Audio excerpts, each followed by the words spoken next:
ये हुकूमत की जानिब से जमीनी हक़ाइक़ का इदराक था या कुछ और? हुकूमत ने बिजनेस टू बिजनेस लाने की बजाय गवर्नमेंट टू गवर्नमेंट इन्वेस्टमेंट लाने के लिए खुसूसी सरमायाकारी सहूलत काउंसिल भी तश्कील दे रखी है, मगर माहिरीन इसकी कामयाबी के लिए भी ज्यादा पुरुमीद नजर नहीं आते। ये बाज़ दरख्तों में फल आते ही नहीं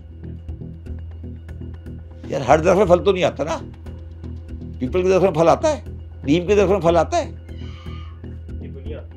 निबोली खानी है, शीशम के दरख्त में फल आता है, छाया होती है बड़ी अच्छी।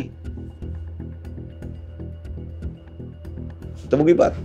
अब वो जाएंगे, प्राइम मिनिस्टर साहब मलेशिया चले गए, 2-3 उनके साथ गले मिल लिए पुत्रा जाया में, और हम समझ रहे हैं कि 50 MOU साइन होंगे और कोई इन्वेस्टमेंट आ जाएगी। चाइना हम कितनी दफ़ा जा चुके हैं, मतलब चाइना जो हमारे लोग प्राइम मिनिस्टर प्रेसिडेंट लोग जाते आते रहते हैं, अगर इनका टिकटों के पैसे लगा लेना तो वो ज़्यादा निकल आएंगे उस इन्वेस्टमेंट से।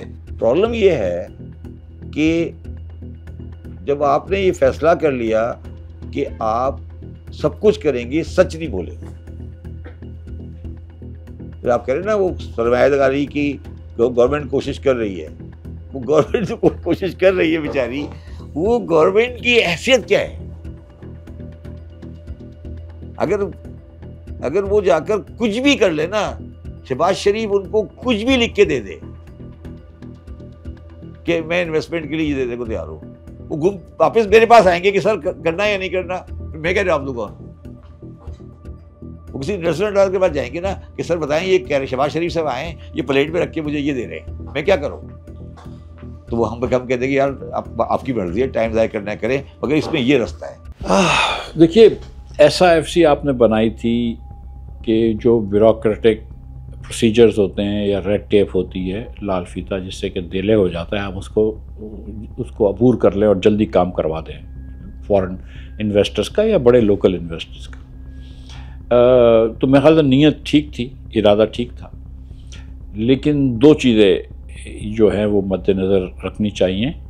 एक तो ये कि जो ग्राउंड रियलिटीज़ पाकिस्तान में है वो SIFC चेंज नहीं कर सकता।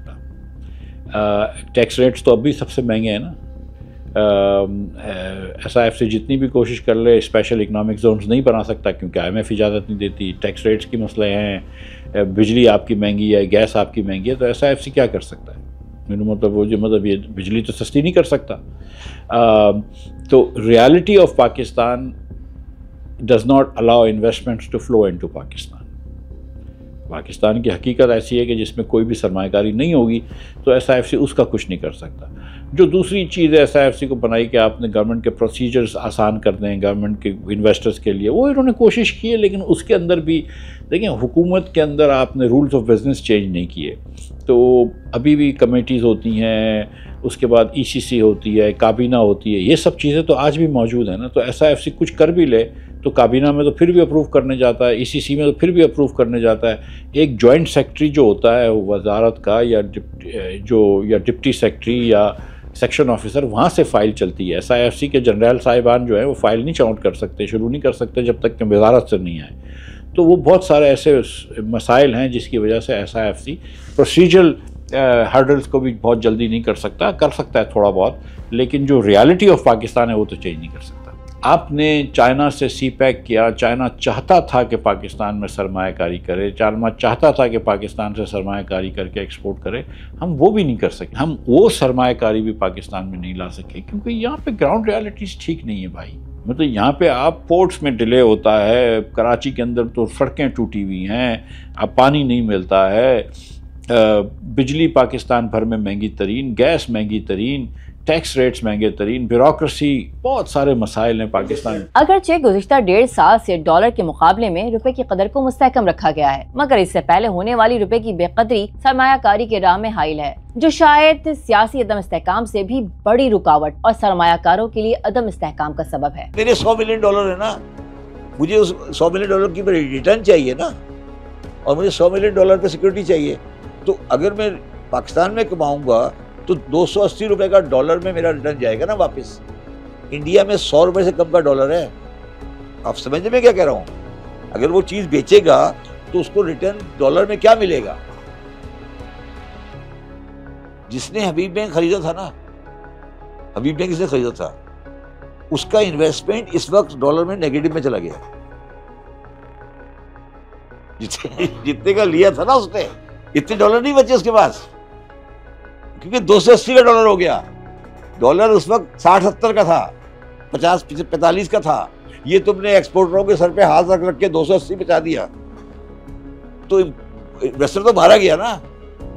उसने तो रिटर्न निकाली थी कि मेरा 60 रुपए में डॉलर बिकेगा। जब उसने फैक्ट्री लगाई थी वो तो ये लगा रहा था ना कि यहाँ दवा बिकेगी और मैं 100 रुपए में बेचूंगा, 60 पे डॉलर आएगा, मैं निकल जाऊंगा घर। अब वो डॉलर हो गया 280, उसका तो बैठे बैठे आधा नुकसान हो गया ना। जिस आदमी ने यहाँ डॉलर डाला था वो तो आधा मारा गया ना, वैसे बैठे बगैर किसी हिसाब के, बगैर किसी वजह के मारा गया ना। तो वो पागल है जो वहां बैठा हुआ है। 280 रुपए के डॉलर के ऊपर बाहर वाला आएगा, बिस्किट बेचेगा और वो बंदा रुपए में खरीदेगा, जब वापस वो लेके जाएगा तो 280 रुपए का एक डॉलर मिलेगा उसको। तो उसका रिटर्न डॉलर में क्या आ रहा है, सोचे ना। ये बात है सोचने की कि डॉलर रिटर्न पाकिस्तान में बहुत डाइल्यूट हो गया है because of the devaluation of rupees.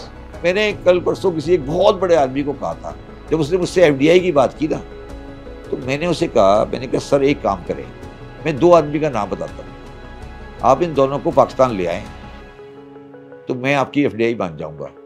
वो दोनों पाकिस्तान से बाहर है इस वक्त, कन्विंस हो जाएगा कि पाकिस्तान में रहे तो मैं मान लूंगा कि FDI आ रही है। गोरा तो बाद में आएगा ना, बिल गेट्स तो बाद में आएगा ना। सर आप पाकिस्तान आ जाए,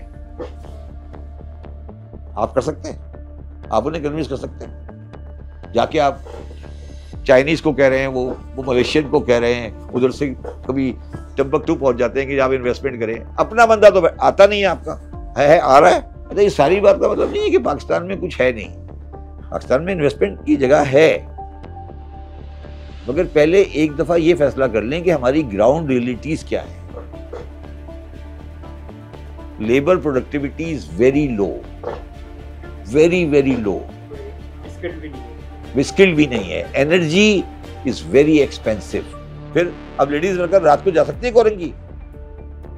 कोई खातून वर्कर स्टिचिंग वाली या कोई सुइंग वाली रात को कोरंगी जा सकती है? लड़की अनमैरिड जा सकती है? फिर आप कहते हो FDI नहीं आ रही, FDI नहीं आ रही, गुल अहमद चला गया, ये चला गया, वो चला गया।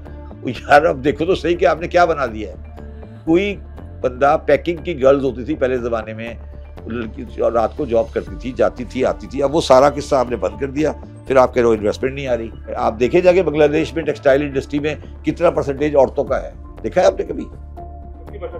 फिर हमारे यहाँ हो सकता है, हमारे यहाँ हो सकता है?